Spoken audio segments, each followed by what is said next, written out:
नमस्कार दोस्तों, स्वागत है आपका ISPSS अकेडमी में। और आज है 17 नवंबर और हम देखें लेंगे 17 नवंबर के करंट अफेयर्स को कि कौन कौन से जो करंट अफेयर्स हैं आज के दिन महत्वपूर्ण हैं और दिन भर समाचारों में छाए रहे। तो देखिए, यहाँ पर पहला क्वेश्चन है, हाल ही में पूर्वी आर्थिक मंच की बैठक का आयोजन कहाँ किया गया? तो यहाँ पर पहला ऑप्शन है नई दिल्ली, व्लादिवोस्तोक, बीजिंग और इनमें से कोई नहीं।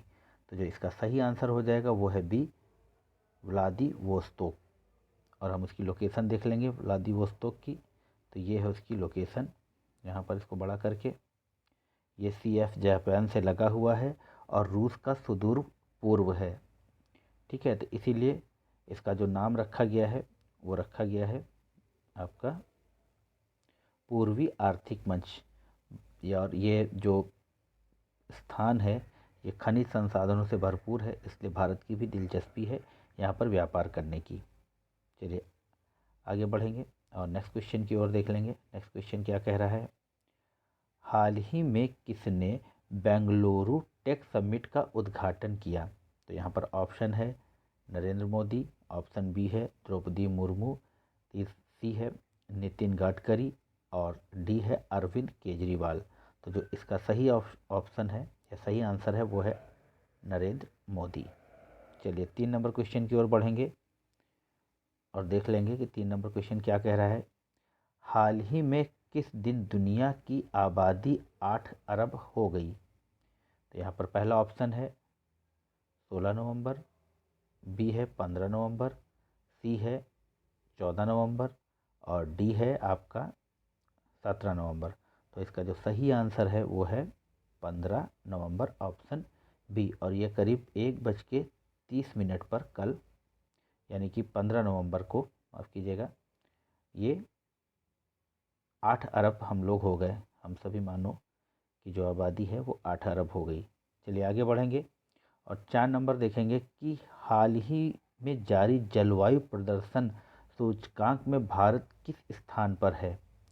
तो पहला ऑप्शन है 10वें, दूसरा ऑप्शन है 8वें, तीसरा ऑप्शन है 7वें और चौथा ऑप्शन है 11वें।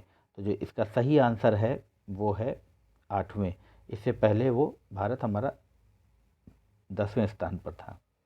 चलिए नेक्स्ट क्वेश्चन देख लेंगे और लिखा है कि किस एथलीट हाल ही में किसे एथलीट आयोग का अध्यक्ष नियुक्त किया गया? तो यहाँ पर आप इन सबको जानते हैं, फिर भी हम यहाँ ऑप्शन पढ़ लेंगे, मीराबाई चानू, मैरी कॉम, PT उषा और स्मृति मंधाना। तो इसका जो सही आंसर है वो है मैरी कॉम। और ये कई बार से विश्व चैंपियन रह चुकी हैं मुक्केबाजी में। चलिए आगे बढ़ेंगे और 6 नंबर क्वेश्चन को देख लेंगे, हाल ही में भारत के किस प्रदेश ने इंदिरा गांधी शहरी रोजगार गारंटी योजना शुरू की है? जैसे ग्रामीण रोजगार गारंटी योजना है, इसी तरह से एक प्रदेश है जिसने शहरी रोजगार गारंटी योजना शुरू की है। तो यहाँ पर पहला ऑप्शन है उत्तर प्रदेश, मध्य प्रदेश, राजस्थान तथा दिल्ली। तो यहाँ पर जो सही आंसर है, तो इसका सही आंसर है राजस्थान। और यदि आप चैनल पर नए हैं तो मेरी यही गुजारिश है कि आप चैनल को ज़रूर सब्सक्राइब करें और ज़्यादा से ज़्यादा लोगों तक इसको शेयर करें।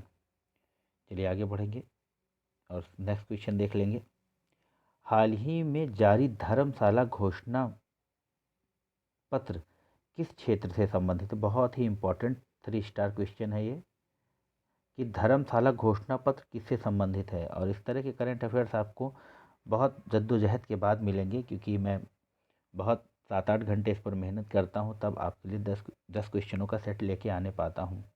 तो आप इसको ज़रूर देखिए और इसको सराहिए, इसको लाइक कीजिए, लोगों तक पहुँचाइए। और यदि चैनल पे आप नए हैं तो चैनल को ज़रूर सब्सक्राइब करें। चैनल पे हमारे मयंक सर पॉलिटी की क्लासेस को विस्तार से पढ़ा रहे हैं, जो प्री और मेंस के लिए आपके PCS, RO, ARO, UPSC सब के लिए बहुत ही इम्पोर्टेंट है। और इमरान सर हमारे जो है SSC और SC GD के लिए पढ़ा रहे हैं। अर्पित सर हैं जो सीटेट, यूपी टेट और सुपर टेट की तैयारी करवा रहे हैं। तो आप चैनल से जुड़े रहिए और हम लोग और बहुत से कोर्सेज़ को लेके आ रहे हैं यहाँ पे। तो धर्मशाला घोषणा पत्र से किस क्षेत्र से संबंधित है? तो यहाँ पर देख लेंगे, पहला ऑप्शन है पर्यटन से, स्वास्थ्य क्षेत्र से, बीमा क्षेत्र से और इनमें से कोई नहीं। तो जो धर्मशाला घोषणा पत्र है वो है पर्यटन के क्षेत्र से। इस क्वेश्चन को आप जरूर अपनी कॉपी में नोट कर लीजिएगा और आप करंट अफेयर्स की एक मास्टर कॉपी बना लीजिए और जो जो आपको इम्पोर्टेंट लगता है उसको आप अपनी कॉपी में लिखते चलें। चलिए 8 नंबर क्वेश्चन देखेंगे कि हाल ही में राष्ट्रीय प्रेस दिवस कब मनाया गया? तो यहाँ पर पहला ऑप्शन है 15 नवंबर, फिर दूसरा है 16 नवंबर, तीसरा है 17 नवंबर और चौथा है 18 नवंबर। तो जो इसका सही आंसर है वो है 15 नवंबर, राष्ट्रीय प्रेस दिवस। ये भी बहुत ही इम्पोर्टेंट क्वेश्चन है, नवंबर का 15 नवंबर को मनाया गया है। चलिए आगे बढ़ेंगे और यहाँ पे देख लेंगे कि 9 नंबर क्वेश्चन क्या कह रहा है। तो यहाँ पर लिखा है कि हाल ही में 19वां भारत आसियान शिखर सम्मेलन कहाँ आयोजित हुआ? तो ऑप्शन ए है टोक्यो, ऑप्शन बी है ढाका, ऑप्शन सी है कंबोडिया और ऑप्शन डी है फिलीपींस। तो इसका जो सही आंसर होगा वो होगा कंबोडिया, सी। चलिए आसियान के बारे में थोड़ा सा देख लेंगे। तो आसियान का पूरा नाम है association of south Asian nation, ठीक। दूसरा लिखा है कि दक्षिण पूर्व एशियाई देशों का संगठन है और एक क्षेत्रीय संगठन है जो एशिया प्रशांत के उपनिवेशी राष्ट्रों के बढ़ते तनाव के बीच राजनीतिक और सामाजिक स्थिरता को बढ़ावा देने के लिए स्थापित किया गया है। आसियान का आदर्श वाक्य है one vision, one identity, one community. 8 अगस्त को आसियान दिवस के रूप में मनाया जाता है। आसियान का सचिवालय इंडोनेशिया की राजधानी जकार्ता में है और ये है आसियान का मैप कि कौन कौन सी कंट्रीज़ आसियान के सदस्य हैं। तो इनको भी हम विस्तार से देख लेंगे ज़रा सा एक बार में। तो देखिए, भारत है, म्यांमार है, लाओस है, वियतनाम है, फिलीपींस है, ब्रुनोई है और यहाँ पर आपका मलेशिया है, इंडोनेशिया है, सिंगापुर है, कंबोडिया है, थाईलैंड है। तो ये कुछ कंट्रियां हैं जो आसियान के सदस्य हैं। चलिए नेक्स्ट क्वेश्चन की ओर बढ़ेंगे और ये हमारा आज का लास्ट क्वेश्चन है और ये क्वेश्चन भी 3 स्टार इम्पॉर्टेंट है, तो आप इसको ज़रूर नोट डाउन कर लीजिएगा। हाल ही में भारतीय रिजर्व बैंक ने किस देश के, यहाँ पर किस देश के, यहाँ पर किस हो जाएगा, किस देश के वोस्ट्रो खाता खोलने को मंजूरी दी है? किस देश को बल्कि वोस्ट्रो खाता खोलने की मंजूरी दी है? तो यहाँ पर पहला ऑप्शन है अमेरिका, सऊदी अरब, मिस्र और रूस। तो जो इसका सही आंसर हो जाएगा वो रूस के बैंकों को आरबीआई ने भारत में वोस्ट्रो खाता खोलने के लिए दिया। देख लेंगे वोस्ट्रो और नोस्ट्रो अकाउंट्स किस तरह के अकाउंट्स होते हैं। तो यहाँ पहले लिखा हुआ है कि वोस्ट्रो अकाउंट्स, वोस्ट्रो खाता।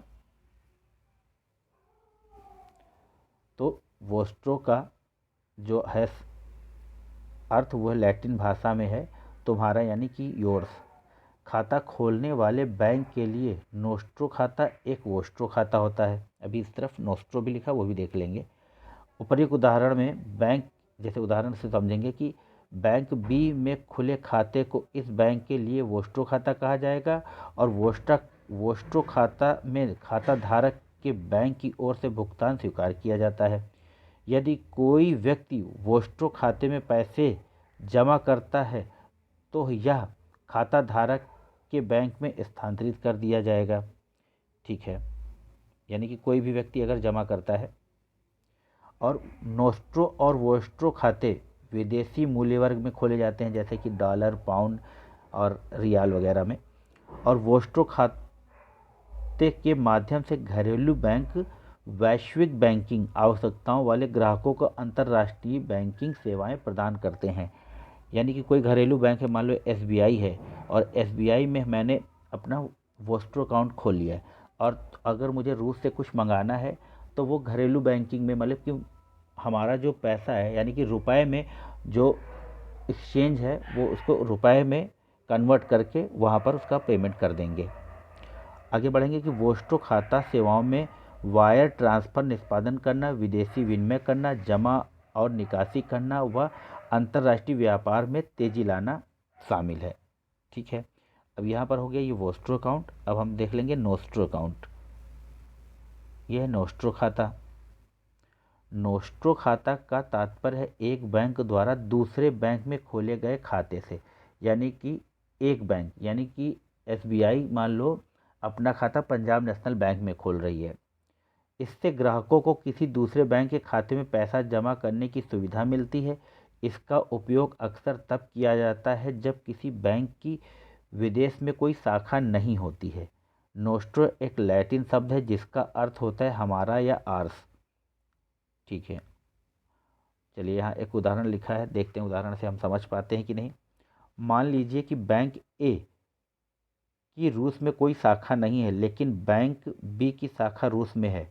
रूस अपनी जमा राशि प्राप्त करने के लिए बैंक ए बैंक बी में नोस्ट्रो खाता खोलेगा। ठीक है, अब यदि रूस में कोई ग्राहक ए को पैसा भेजना चाहता है तो वह इसे बी बैंक में खुले ए के खाते में जमा कर सकता है और बी बैंक इस पैसे को ए के खाते में हस्तांतरित कर देगा।